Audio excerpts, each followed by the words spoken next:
From Chicago's CAN TV, a look at the week's events is reported in the newspapers, in the blogs and online, and on radio and TV. This is Chicago Newsroom.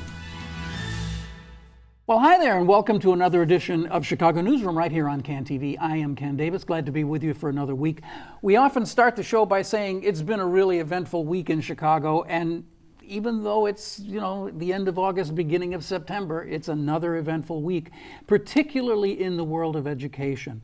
And today, we're going to talk about education from the perspective of a principal, because it's my assertion, and I have felt this for a long time, that being a principal in a Chicago public school has to be one of the most difficult jobs you can possibly have. You're kind of in the middle between the parents and the students and all the demands of your school and your own sense of what you want your school to be, and you're up against the politics and the finances and the budgets and everything coming from downtown.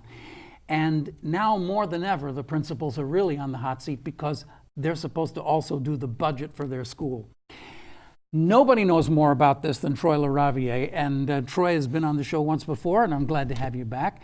Troy, you're no longer a principal. I know you resigned this week, but we'll talk about that a little bit later on, and we'll talk about what's going on with you, because there's a lot. But we also mentioned the fact that one of these prevailing forces is politics. So if you're going to talk about politics in Chicago, you got to talk to Ben Joravsky.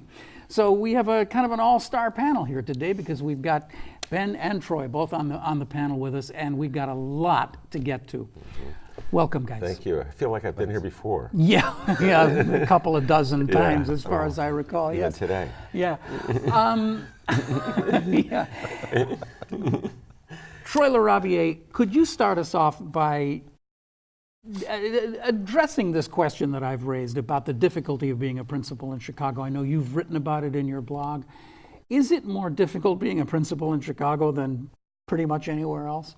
Well, I haven't worked anywhere else. I've worked in Chicago before it was the Chicago we know of today, and it's certainly a lot more difficult than it was.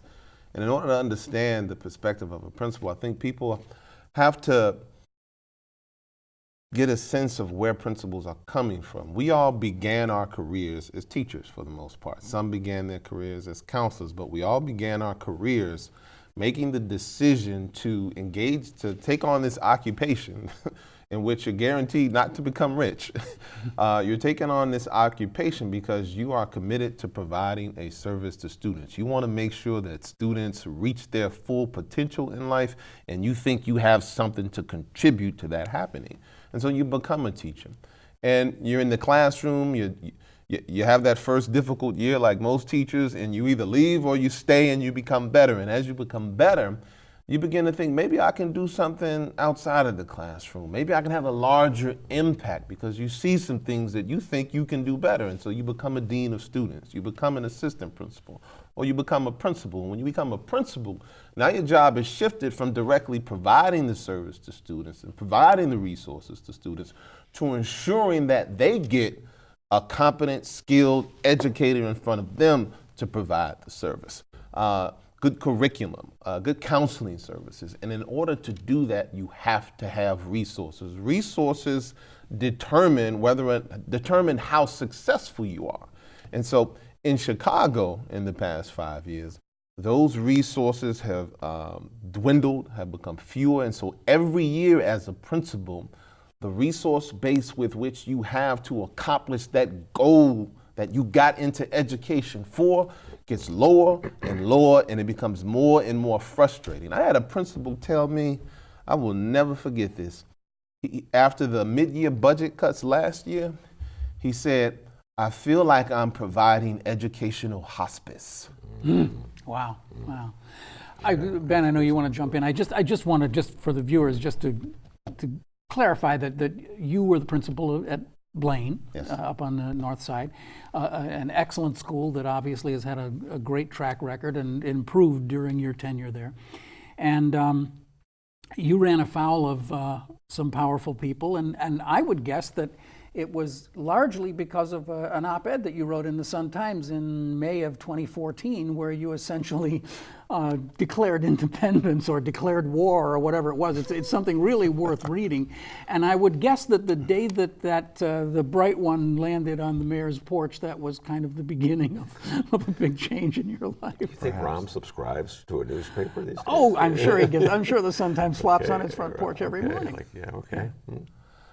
Well, the way I saw it, I was a public servant. I had been a principal for 2 years, and I was relatively quiet. I just went along doing my job as a principal, making sure that the kids got the resources they needed, ensuring that the staff got the professional development and that they became more collaborative to improve their practice. That's all I did my first 2 years. Like you said before, no one knew who I was. When did you start at Blaine? I started in 2011, September 2011. Same year that Mayor Emanuel started. Same year that he started.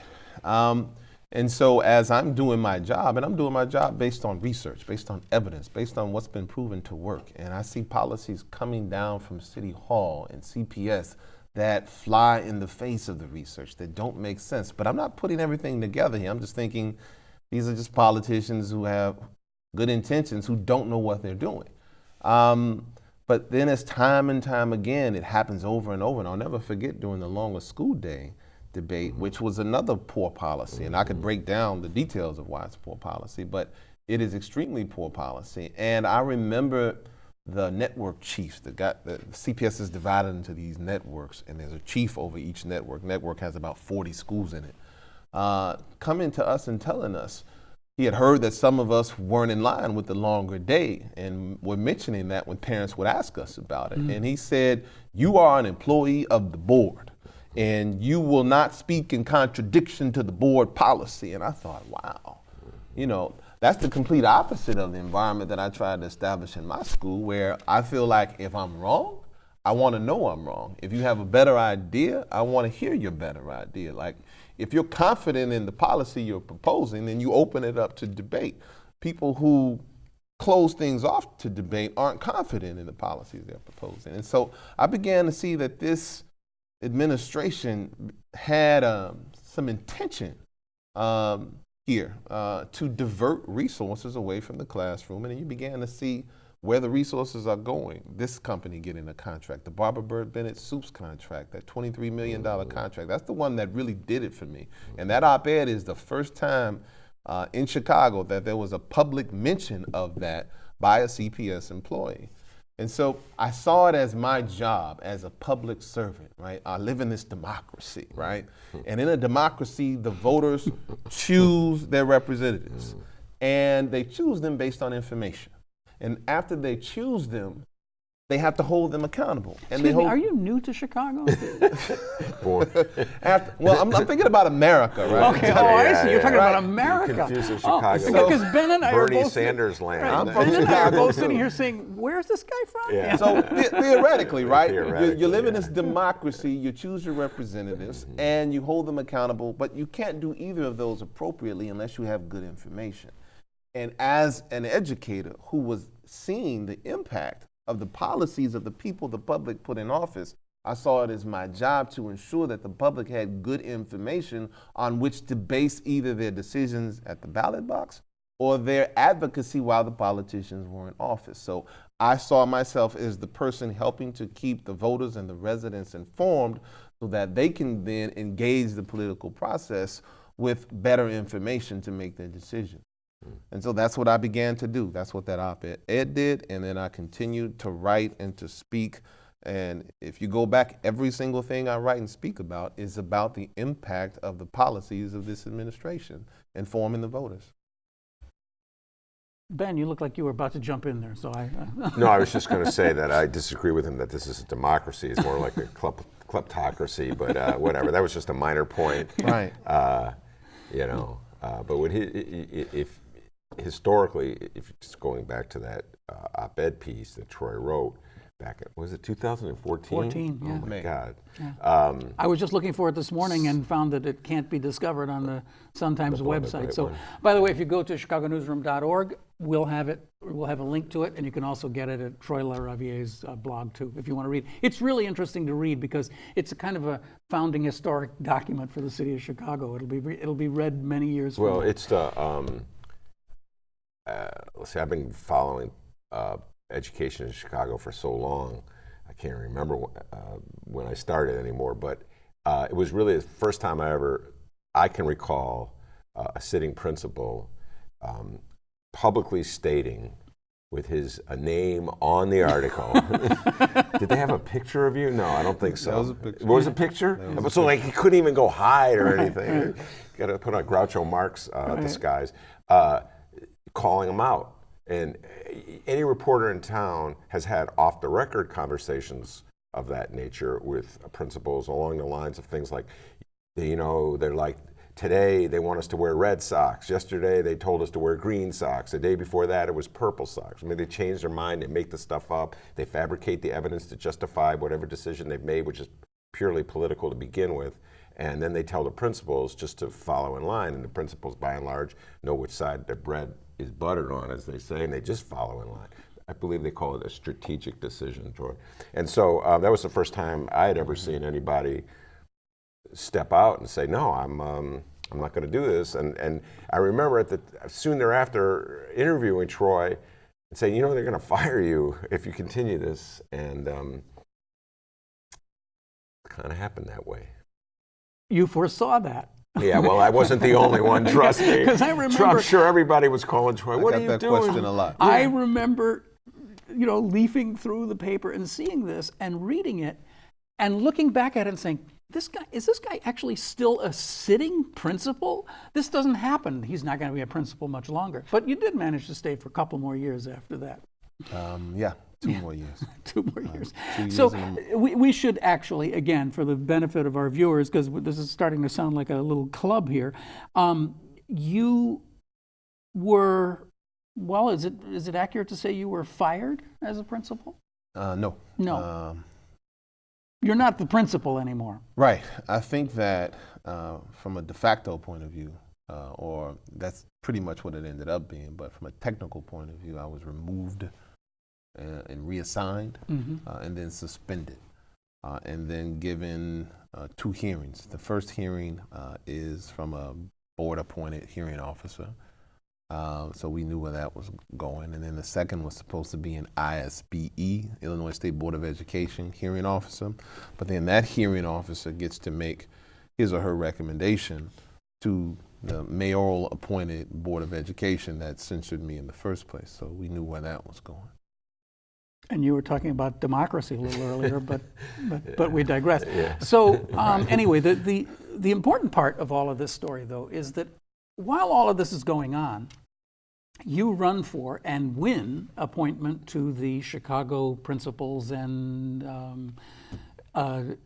Administrators. I'm sorry, right. Chicago Principals and Administrators Association, and you're now the head of that organization. Congratulations. Thank you. I can only imagine that, I don't know, paint the picture for me. What happened in Mayor Manuel's office when he learned Oh my God, when he learned in Troy. Well, I think actually... I've already got a Karen Lewis. Yeah. I should say, I quote this Ben Joravsky line all the time. It's like, now Rom's got 2 Karen Lewises. Yeah. Well, you know, the timeline is fading in my mind. Obviously, Troy could do a far better job of putting it together. But the theory that I put out there, and again, it was a theory that I cannot substantiate by saying I talked to Mayor Rom, because we haven't talked in a few years, but was that removing Troy from Blaine, the school he was the principal at, was an attempt to sabotage his campaign. And it didn't work. They probably should have had a better candidate running against him, but they weren't too selective in their process. So I think there was a direct correlation between one and the other. And but when he won, it did sort of changed the dynamic between the Principals Association and the mayor's office. I don't know, it's all so embryonic, and I don't know what direction they're ultimately going to go, but it certainly has the potential to be, as I said, two Karen Lewises. In other words, two independent-minded people running the largest associations of CPS employees. That's never happened in the history of Chicago. We're lucky to have one Karen Lewis. Historically, the head of the Chicago Teachers Union has always been pretty cooperative with the mayor until we got to Karen Lewis. So this is all new terrain for Chicago. And the idea that principals would unite, and they voted rather overwhelmingly for you. I think you got 60-something% of the vote, didn't you? It was, if you just count principals and assistant principals, it was over 70. Oh, okay. It was 69.5 total when you count everybody. If you count the principals. So this is a pretty amazing thing. I mean, a group of people who have, let's just be polite and say, been voiceless for, well, forever, really, and have really never taken public stances on anything, vote overwhelmingly to bring in a guy who they know is a, let's just say, a vocal critic, right? Well, yeah, I just would add this about principals. Troy may disagree with me on this. Sure, I will. I don't think principals are completely voiceless. They, historically, in the I mean, way in the public sphere. Yeah, well, in terms of the schools they run, historically they were the bosses of the schools, and so then throughout the 80s and 90s and the O's, I've been writing articles about teachers complaining of unfair practices by their principals, principals who are really deeply connected into the CPS bureaucracy so that they're protected, and but where they were voiceless is in the larger public discourse outside of the little school that they ran, as though it were just another ward in the political machine. Yeah. And this is the first time that they've even talked about joining the chorus of critics, if to determine larger policy. The way, that last word you mentioned, that's the key, in terms of voice and voicelessness, is in policy making. That's where our voices count the most, and that's where our voices have been absent. And the principals are in a unique position. You have the legislatures and the board, CPS board, the state legislature, even the city council sometimes that can pass ordinances, bills, and laws that affect our schools. And then you have the schools, where those policies and ordinances get implemented and get put into effect and have their consequences. And principals are the ones they hand those policies over to. And oftentimes, we can see when we get it, there are going to be some negative consequences here, some unintended or intended, but there are going to be some negative consequences as a result of this, that if we were at the table, we could have ensured were dealt with in the making of the policies. But as it stands, we were not in the places where policy gets made, and policy gets made in the legislature. Policy gets made in the board meetings, and most importantly, policy gets made and sold in the public discourse. Right? They attempt to sell the public.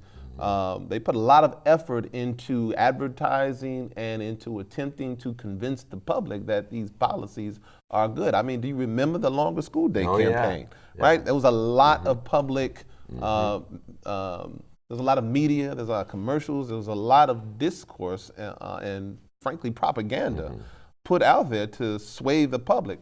But principals, again, not only were we not involved, but they actively told us, you do not speak on this in any way that is contradictory to the board's position. And your sense was many of the principals just didn't think it was they didn't think the implementation was going to work. Let me give you an example of why it is so one of the things that's in this longer school day that doesn't get talked about a lot, that when we heard, us principals just went through the roof.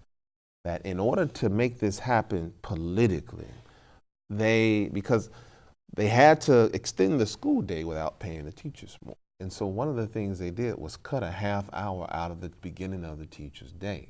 That's the half hour teachers are supposed to come early to prepare for their students. And so now teachers get there. If your school starts at 8, the teacher gets there at 8.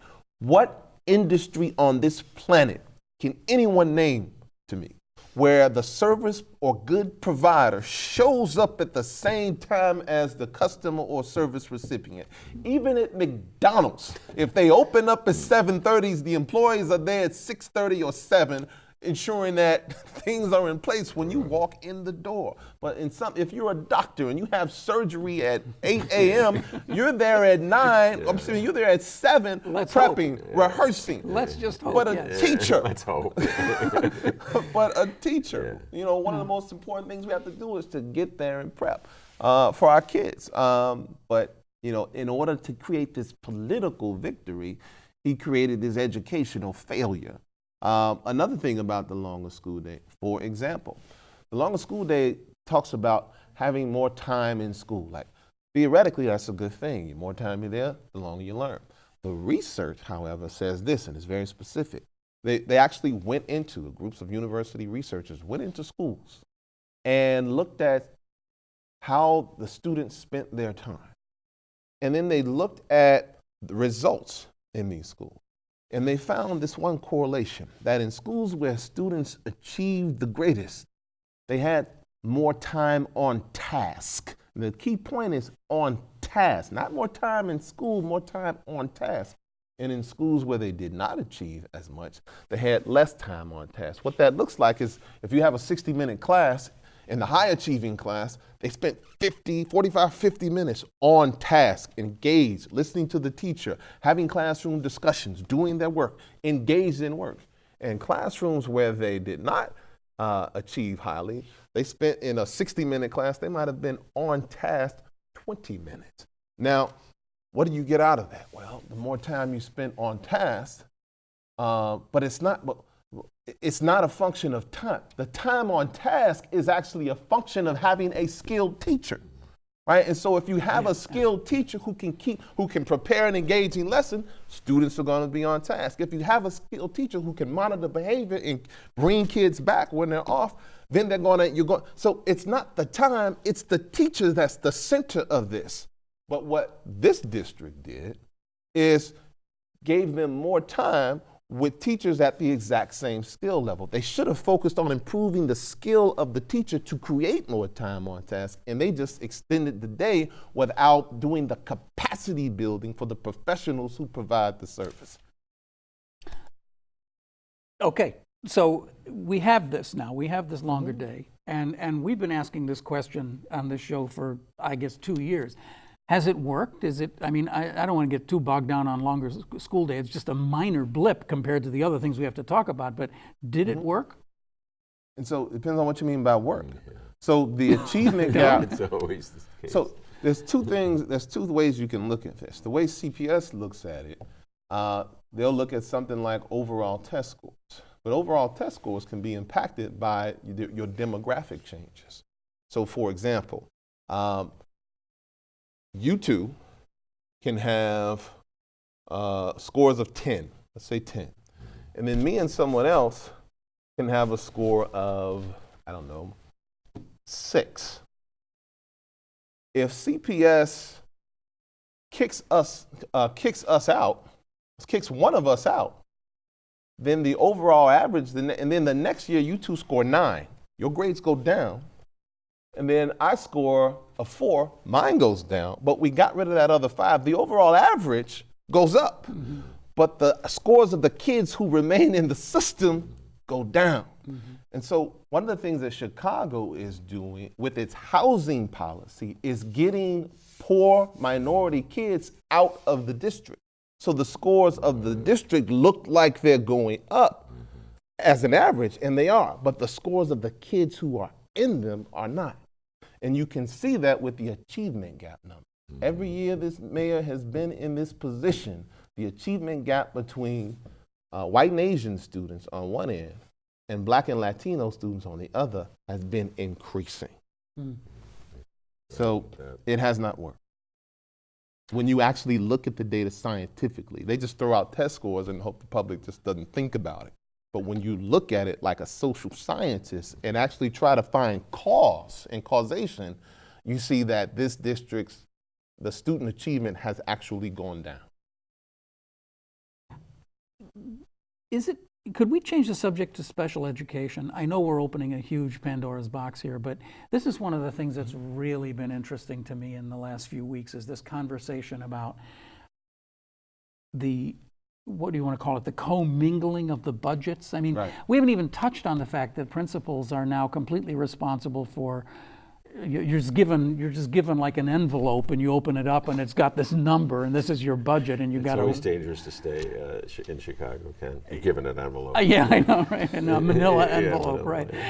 But now the special ed funding is commingled with the regular general ed funding. I don't know if you ever had to deal with that, but the thing that occurs to me is that special ed, I want to hear you talk about this, but special ed has been costing more and more over the years, as I understand it. That's actually false. Is that false? Okay. Well, I was wondering if maybe that was an impetus for trying to lump them together so that they could start reducing the cost of special ed. So again, depends on how you look at it. So costing more is if there's more special ed students, then you're paying more for special education.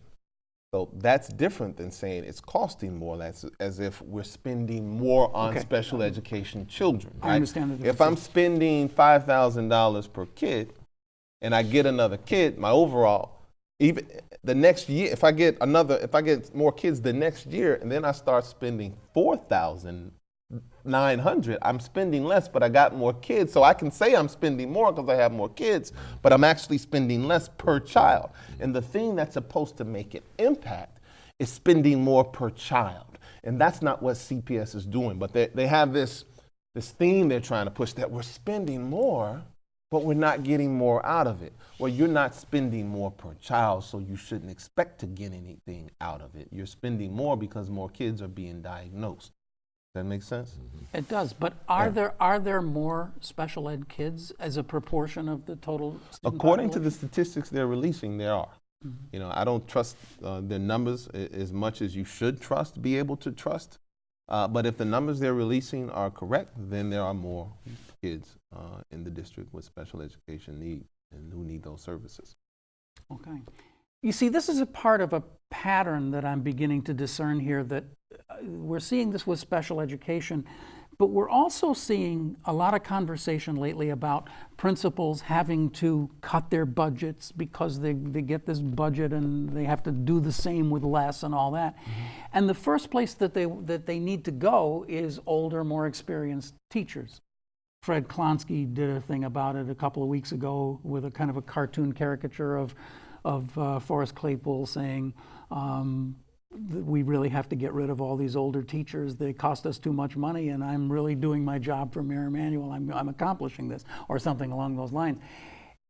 Is that what's going on here? Do we really value older, more experienced teachers less than we used to?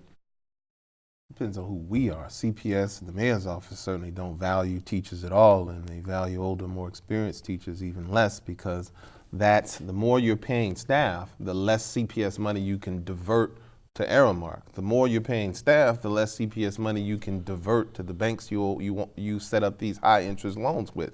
The more you pay staff, the less money you can divert towards your campaign contributors. And so any money that's going to anyone in the system outside of the people they want to divert it to is not valued. In terms of getting rid of experienced teachers, it doesn't work quite that way because they have tenure rights. There are ways you can, if there's a teacher in a position and they're the only one like that, and if I cut the position of a tenured staff person, it cuts a position. That person can then bump someone else out of theirs, unless they don't have the qualifications and certifications that they have. So there's some instances where that can happen. Where this policy hurts most is in the hiring of new teachers, right? We want experienced teachers for our staff. I just talked about earlier my first year teaching, right? You know, kids suffer from first year teachers. You know, I don't know a teacher who hasn't told me I feel bad for that first class I had. You know, but we have it, we gain our skill, and around that fourth or fifth year or so, it's probably true for doctors right, too, by right. We hit our stride. And if you care about kids, you want to keep people. Of course, there are exceptions. There are people who don't need to be in the profession. But in terms of an average, or in terms of a theme, you want to keep skilled professionals in the profession. But this is a budget system that incentivizes principals to hire less experienced people, because they've moved from a situation where they would give you a position to fund. They would just give up the position and you hire whomever you need in that position. The new funding system says we give you this pot of money and you make it go as far as you can. And you can't make it go very far if you hire what you need, which is skilled, experienced teachers. So are we dumbing down the system then? Is this budget policy reducing the quality of the teaching? It's certainly becoming less effective instructionally, right? The other part of that is when you lose people, right? There's a culture. If your school's built right, and if it has good leadership, there's a culture you build where if a new person can come in and they walk into a culture of people who have a collaborative way of doing things, they don't have to suffer as long as they would have otherwise. You know, and I saw that at Blaine on the first grade team and on the kindergarten team, when folks would walk in and they met in this collaborative structure every single day. So they walked in and the professionals who were there just brought them up to speed much faster than they would otherwise. When you begin to lose those professionals and you bring people in, there's no experienced group of people to help them get through and to get up to speed as fast, and their students suffer as a result of it. It all ties into this whole concept of school-based budgeting, and I know you've written so much about this and how that it doesn't directly tie into the privatization thing, but it's all kind of related because it's how the school system spends its money, right? Yeah. And I know this is just an issue of such importance in so many ways that. Well, I don't know, Ben, you've written so much about this, about the insidious way that we seem to be just turning so much of the school system over to private contractors. Yeah, well, these are two separate issues. The privatization of our schools, the services themselves, and individual schools to charter schools.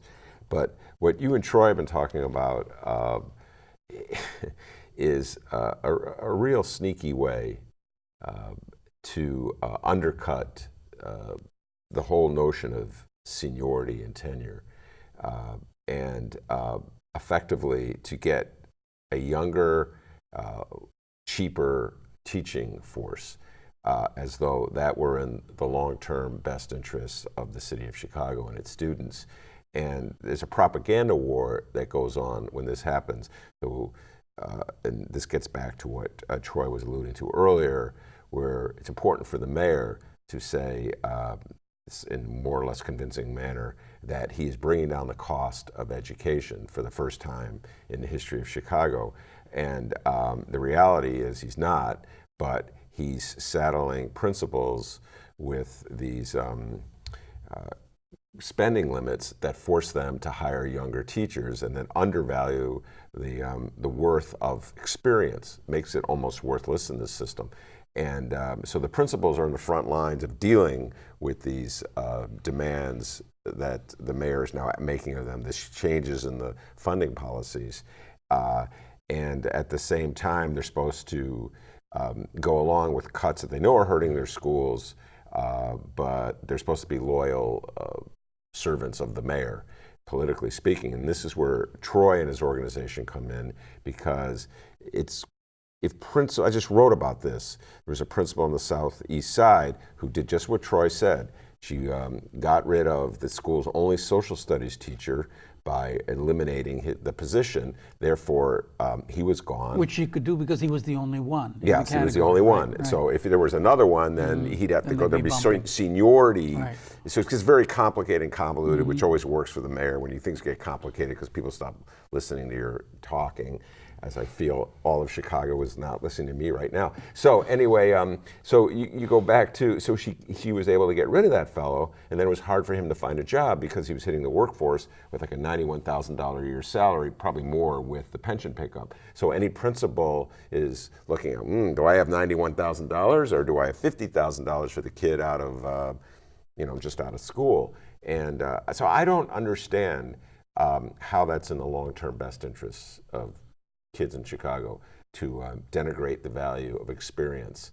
But that's where principals are now. So the question is, going forward, will principals coalesce and use the political power that they have to demand that the mayor change this funding formula so that they have more leeway to hire experienced teachers? That's sort of where Troy's group in its embryonic stages are right now. It's like, are they going to be able to force Mayor Rahm to stop treating them as the backdrop on his press conference and respect them as supposedly as he says it, the smartest people in the room, the ones who really he should be listening to. So that's where we are with principals, funding, and the mayor and the politics of it all. I just have to ask you, as somebody who's had this experience all these years, do you really care how old a teacher is? Because I went through all of my education in the Chicago Public Schools, and I had some phenomenal teachers. Mostly they weren't that great, but I had some phenomenal teachers. And the ones that I remember to this day were all teachers that were only like 10 years older than me. They were newer teachers. They were really more engaged and interesting. That means when you were in first grade, they were 16. Well, okay, all right, maybe it's a little more than 10, but you know what I mean. Well, as a matter of fact, all right, let's not get into this, but when I was a youngin' at Stowe's school, there were teachers there who were 60 or something, and those people were from the 20s, right? I mean, they started teaching in the 20s, and they felt old and not very interesting to me. So I don't know. I'm sure, does that still go on? I mean, maybe this is not worth pursuing. I have two responses. One is my own personal, and was just the opposite. I remember Miss Mims, who was nowhere near my age, who created a love for literature in me in high school, made me write my first essay, my first research paper, made me read Shakespeare when I had only encountered that thing where you diagram sentences. Yeah. That's all we did in high school until I got to Miss Mims. I remember Mr. McCoy, Mr. Washington, all older veterans. But in the end, in terms of who I hire, I want skill. I want competence, and I know how to find it. We have a process that we use. We do our phone interview, we go through our questions, we bring them in, and then we have them teach. Even in the summer, we had a thing at Blaine where we would call parents. We would have the PTA email parents and have them bring their kids in over the summer so that we can have a test classroom so that the candidates who we were considering for teaching positions could have a classroom to teach so that we can watch them teach and see their skill. And so that's what I'm looking at. I know normally I see that skill more often from a veteran. But there are times when a first or second year teacher shows so much promise and potential that we hired them or brought them on. But normally it's usually the veteran. Okay, so here's what I want to have you guys address next. I have a feeling, but I'm a kind of a cockeyed optimist, I suppose. I have a feeling that the narrative about public education is changing in this country. I feel it somehow. I feel like people like yourselves, especially after the Bernie Sanders campaign, there seems to be more of a recognition in this country that public education is something that is valuable and is slipping away from us. And I have a feeling that a lot of people are getting kind of rattled by it. Across the country, you're seeing less support in general, for charter schools. They're seeing them as not being the panacea. I think that more and more you're seeing people who acknowledge that we need to put resources into the physical plants of our schools. Am I off base on this? I'm getting a weird look from you. Well, no, I'm going to back away from talking about it nationwide because I study Chicago so much. But I think that I've seen a change in the attitude of Chicagoans on the issue of charter schools alone, particularly on the north side of Chicago.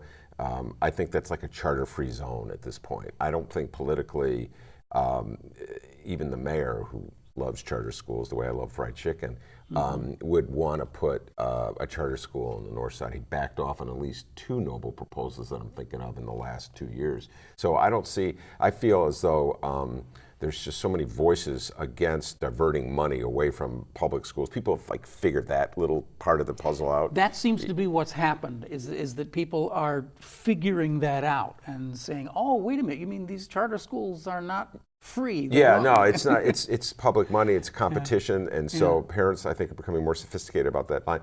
And nationwide, I'm watching this. The current presidential contest. I don't recall education even being spoken about between Trump and Clinton. Well, I don't know what Trump's positions are on anything, but I just feel as though education has completely been lost as a nation and as an issue.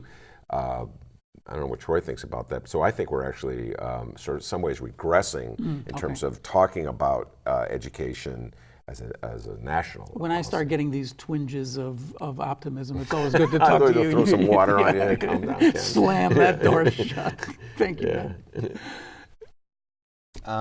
As far as the national picture, I agree. I remember when Bernie Sanders came to Chicago, one of the things that people asked me to bring up to him, because I was going to be in his room with him and about 14 other people, was education, that even he was not speaking about it. And I remember I brought it up, and the next morning he did a press conference on education where he slammed the mayor's education policies and the privatization and the contracts.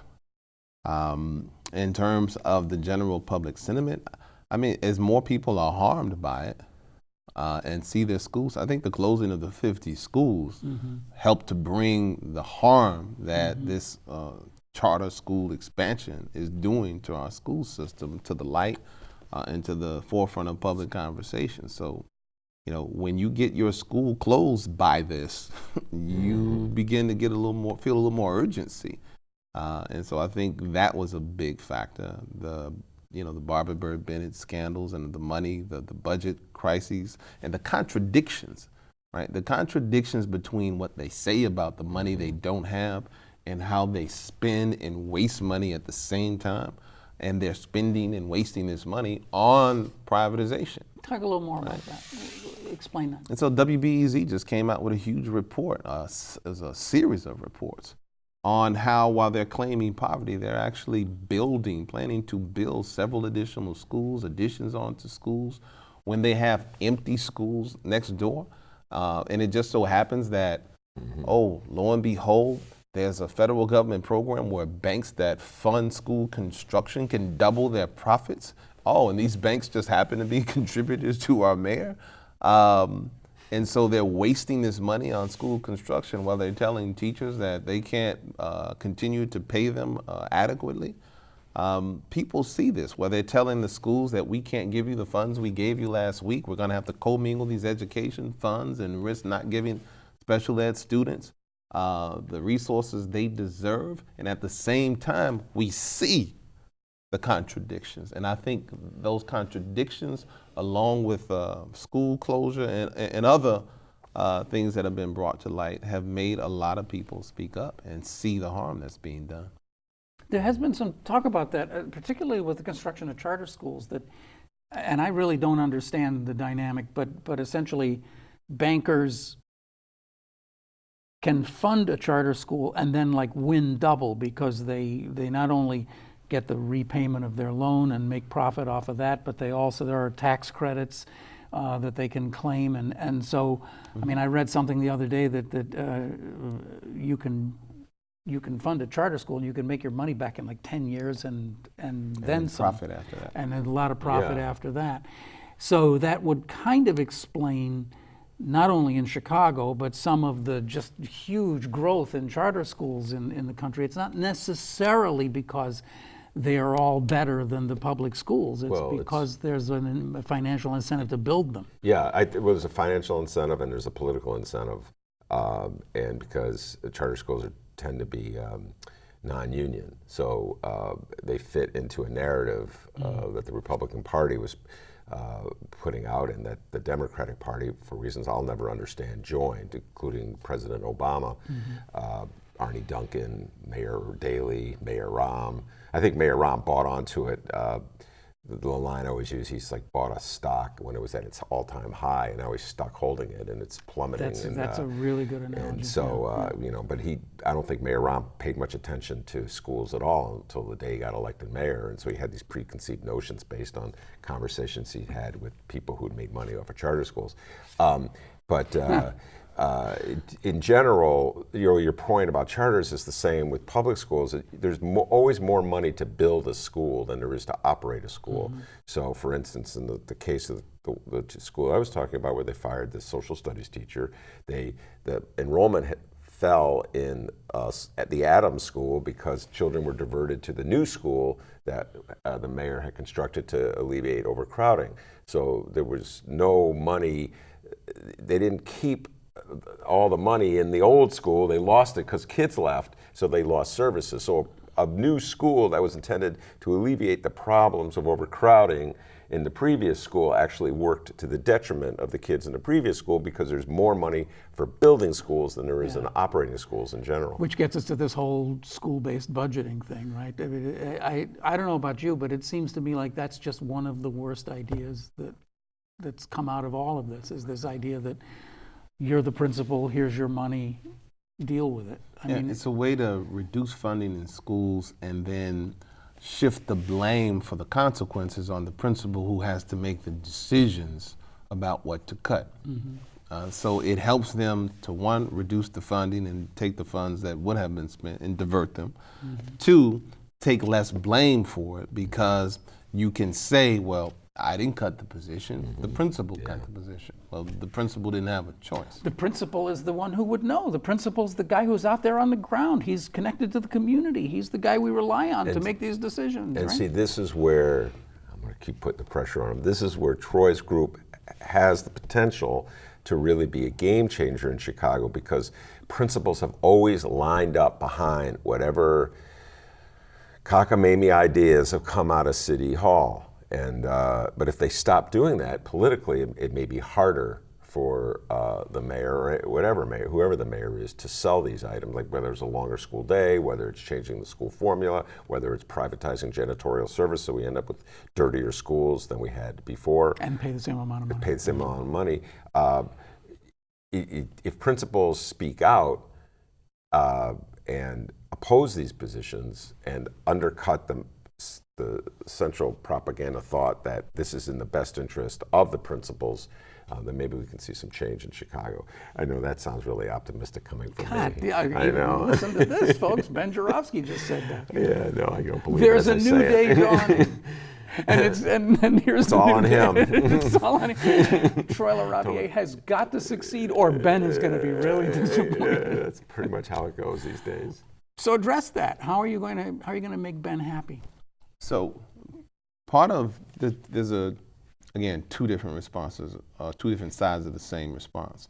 So one of the things that the organization has not done in the last decade or so is take advantage of its greatest power, and that's the power of its membership. You know, the president has a certain positional power. So you go behind closed doors with the CEO, who basically represents the positional power of the mayor's office, right? And if I think my positional power as a principal is going to have any impact here, I'm deluding myself. You know, you have the power, you have positional power, you have your own personal power, you have the power of organized money, and you have that power of organized people. And so, as the president of this association, I have to understand the power of organized people is going to hold a lot more sway than my positional power. And so I have to organize the base of principals and assistant principals in the communities that they serve, right? And bring that voice to bear with the positional power of the mayor's office and the money that's behind it. Otherwise, we're not going to accomplish anything. So that's part one. Part two, in organizing that power, we have to rely, we're organizing to push certain policies. And our policies, we're not organizing to oppose, we're organizing to promote evidence-based, research-based policy. And we will oppose your policy to the extent that it's not evidence-based and to the extent that it's not research-based. And so we're forming issue-based groups of principals.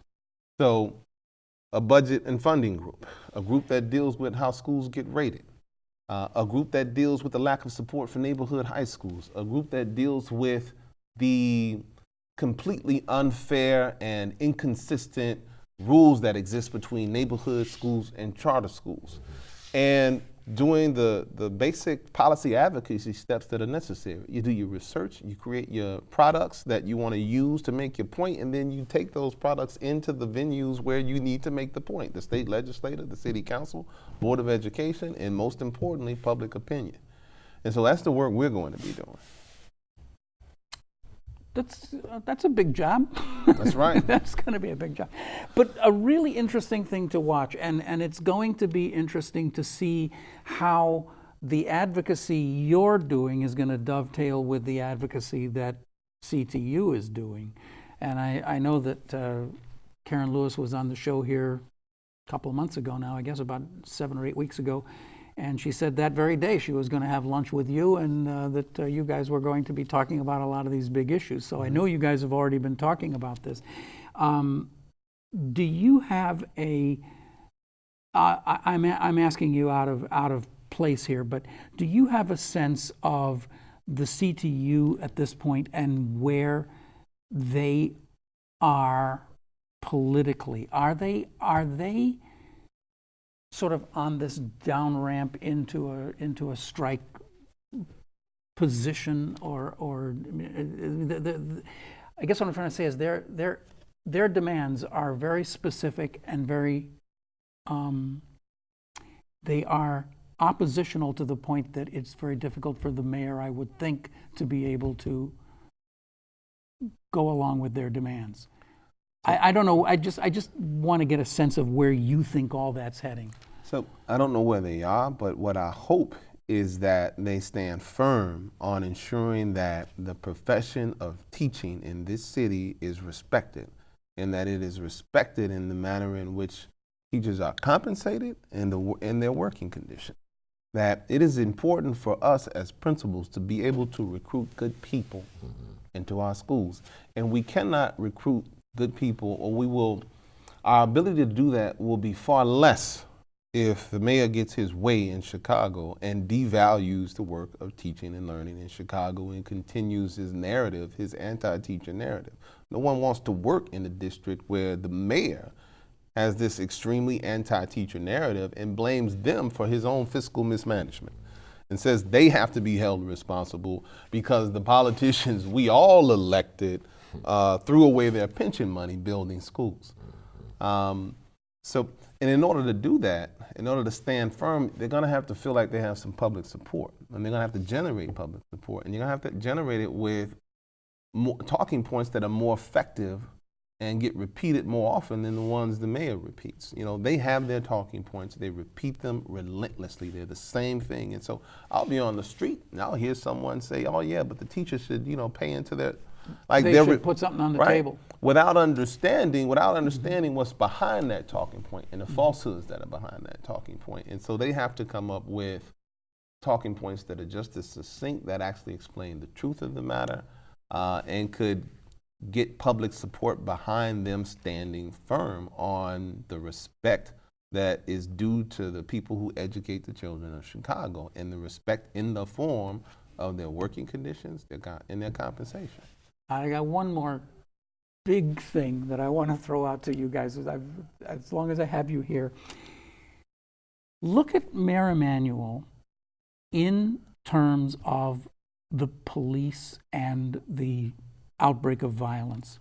And look at how Mayor Emanuel's stance has changed over the last year or so. I mean, I would say it's a dramatic, almost turnaround from his earlier positions to where he's at today. I don't know if that's evolution or if it's just political opportunism, but the mayor is in a very different place. Is it possible that Mayor Emanuel is poised to make a similar kind of, we'll use the common term, pivot on education? Is it possible when these negotiations finally come down to the wire and it looks like there's going to be a strike that the mayor might decide that maybe he's being too... Only if the people force him to. Because he didn't pivot on the police. I mean, he came out with his lone officer theory, and the only thing that changed it was the uproar and the protests in the streets and the call for his resignation. And then he came back a little softer and a little more, willing to admit something might be wrong. That didn't work. There was still an uproar in the streets, and then there was that uproar caused a national call for his resignation. And then there was the famous city council speech. He'll go as far as the public pushes him, and that goes back to my point about CTU and their talking points and their advocacy and the relationship building that I know they're doing, and need to do even more of with their community and the different organizations across the city that care about education, to push him the way those protesters and create the kind of big uproar, create the kind of